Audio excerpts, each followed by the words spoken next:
El tercero de los epígrafes del bloque 3 es el Imperio de los Austrias, España bajo Carlos I, su política interior y su política exterior, ¿vale? Los conflictos europeos. Bueno, este es Carlos I, ahora vemos de dónde viene, ¿vale? Bueno, Carlos I, a ver que lo tenemos, Carlos I, aquí lo tenemos, ¿vale? Carlos I es hijo de Felipe el Hermoso y Juana I de Castilla, ¿vale? Por tanto, es nieto de los reyes católicos.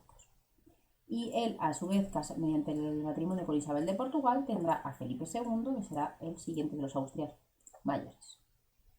Bueno, aquí tenéis la herencia, ¿vale? Es muy importante resumir en Carlos I toda la herencia fruto de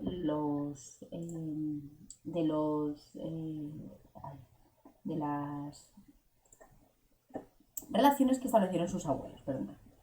Carlos I, hijo de Juana I de Castilla y Felipe el Hermoso, recibió una gran herencia territorial. Por parte de los reyes católicos, sus abuelos maternos heredó la corona de Castilla con el reino de Navarra y toda América, la América que estaba conquistada en aquel momento, y luego la corona de Aragón, que suponía Aragón, Cataluña, Valencia, Cerdeña y el reino de Nápoles y Sicilia. Por parte de María de Borgoña, su abuela paterna heredó los Países Bajos y el Franco Condado. Y desde 1519, a la muerte del emperador alemán Maximiliano I, que era su abuelo paterno, de la dinastía de los Habsburgo, recibió sus territorios patrimoniales de Austria, que formaban parte del Sacro Imperio Romano Germánico. Además, también en 1519 fue elegido el emperador del Sacro Imperio Romano Germánico como Carlos V, sucediendo así a su abuelo Maximiliano. Pero para ello tuvo que recurrir a cuantiosos préstamos de banqueros alemanes, pues la corona imperial era electiva y la designación del nuevo titular correspondía a un reducido grupo de príncipes electores cuya voluntad era necesario comprar con promesa importantes sumas de dinero. La gran extensión de los dominios de Carlos I le dotaba de un gran poder y de la hegemonía europea, pero este gran imperio también presentaba algún inconveniente. Por ejemplo, una gran vulnerabilidad, ya que estaba compuesto por territorios muy distintos y dispersos que podían ser atacados por numerosos frentes, y una considerable dificultad de gobierno, no solo por su dispersión, sino porque cada territorio tenía sus propias fases. Una vez entendidos el amplio imperio que poseía Carlos I, vamos a entender, esto es a nivel europeo, ¿vale? O sea, esto sería a nivel europeo, perdona, y esto es a nivel mundial. Pasamos a hablar de su venida a España, ¿vale? Carlos I se había criado y educado en Flandes, su lengua natal era el francés.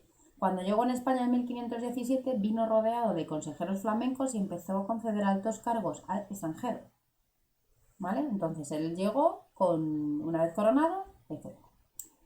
Por si esto fuera poco, tras la muerte de su abuelo Maximiliano en el 519, concentró sus intereses en ser elegido emperador del Sacro Imperio y se desentendió en gran medida de sus dominios españoles. Por todo ello provocó en Castilla un movimiento de abierta hostilidad hacia el nuevo rey, al que le veían como un extranjero que solo preocupado por satisfacer sus ambiciones europeas.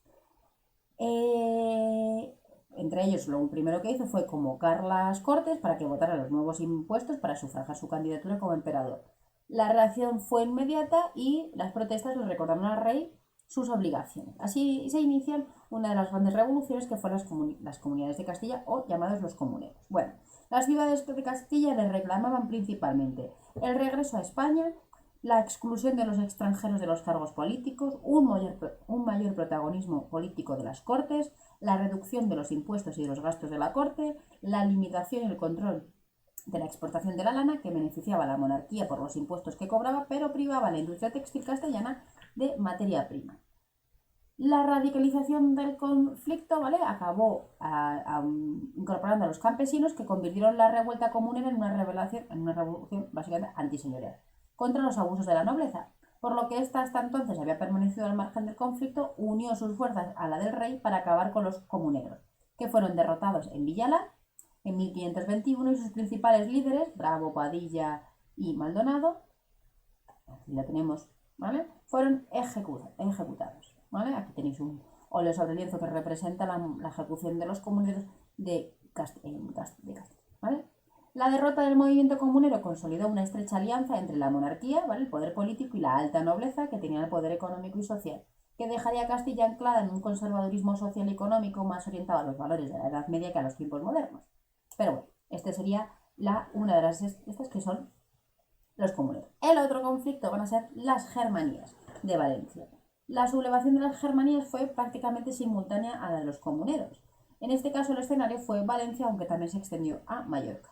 En 1519 los gremios de artesanos de Valencia solicitaron permiso para reclutar una milicia o hermandad, Germanía que se llama en valenciano, con el fin de defender la costa contra las amenazas de los piratas berberiscos. Tras su concesión se reunieron en junta y propusieron la reducción de los privilegios nobiliarios. El conflicto se fue radicalizando y acabó en rebelión abierta, cuando ante un brote de peste, la nobleza y las autoridades locales se fueron de Valencia. A diferencia del movimiento comunero castellano, la rebelión de las Germanías fue desde el primer momento una revuelta antiseñorial. Aquí tenéis, ¿vale?, una comparación entre la revuelta de las comunidades y las de Germanías. Como podéis observar, en el cuándo es más o menos paralelo, el dónde es lo que cambia y también lo que es el porqué, ¿vale? El porqué y cómo se desenlaza, ¿vale? Lo tenéis aquí resumido. En cuanto a los conflictos exteriores, como hemos hablado, debido a la amplitud del imperio, pues obviamente esto va a traer también problemas a nivel exterior. Los conflictos exteriores de tan vasto imperio ocasionaron enormes gastos militares que absorbieron gran parte de la riqueza económica de Castilla. Todos ellos fueron consecuencias de las pretensiones del imperio, ¿vale?, imperiales y religiosas de Carlos I, que obedecían a su ideal de una monarquía universal y cristiana, concepto que era más propio de la Edad Media. En primer lugar, contra Francia. Entre 1521 y 1544, ¿vale?, luchó contra Francisco I, que era la otra gran potencia europea, ¿vale? Lucharon juntos por la corona imperial, ¿vale? Y al no conseguirlo y quedar rodeado por las posesiones de los Austrias, de Carlos I, pues Francisco I pretendió hacerse con el predominio en Italia, como sus predecesores en tiempos de los reyes católicos. La lucha por la hegemonía en Europa condujo, por tanto, a 4 guerras con Francia en tierras de Italia, entre 1521 y 1544, que confirmaron la supremacía de Carlos I y le permitieron la incorporación, por ejemplo, del milanesado a sus dominios. Alguna de las guerras más importantes fue la batalla de Pavía, que incluso consiguieron hacer prisionero a Francisco I. Otra de las luchas fue contra los turcos. En su concepción medieval del imperio, Carlos I consideraba como una de sus misiones fundamentales la defensa de la cristiandad frente a la amenaza islámica, representada por el Imperio Turco Otomano, esos que habían tomado Constantinopla en 1453 y habían frenado, como si dijéramos, el avance comercial por esa parte y había obligado a portugueses y castellanos a buscar rutas alternativas para llegar a las Indias. De este modo, el Mediterráneo musulmán se convirtió en permanente escenario de conflictos durante todo el reinado, pero en este ámbito el resultado fue más incierto. Se van a ir alternando triunfos y fracasos, pues por ejemplo triunfos como la conquista de Túnez o fracasos como la fallida conquista en Argel en 1541. Aquí tenéis, este conflicto va a proseguir. Otro nuevo frente serán los protestantes en el Sacro Imperio.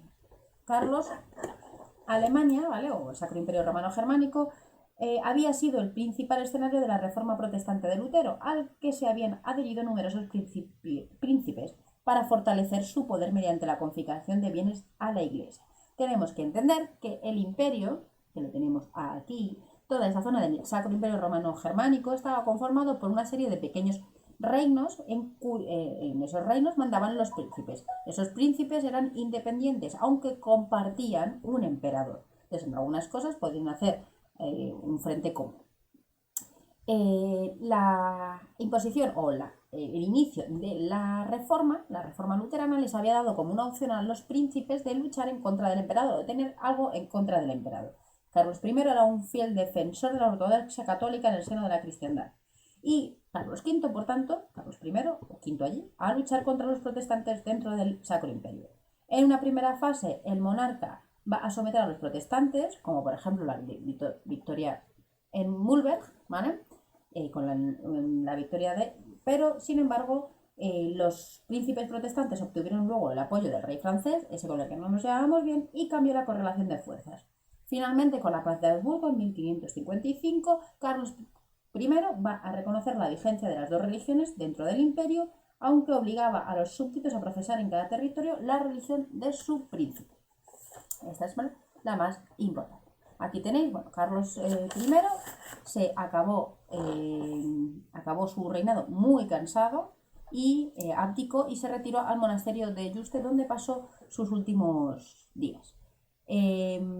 Consciente de los graves problemas y sinsabores que le habían ocasionado la persecución de los protestantes en Alemania, decidió liberar a su hijo, que era Felipe II, ahora lo vemos, ¿vale?, de este foco de conflictos, cediendo a su hermano Fernando las posesiones de Austria y con ellas los derechos a aspirar a la corona imperial alemana. Por tanto, Felipe II no va a heredar esa parte. Empezamos así, ahora, el gobierno de Felipe II.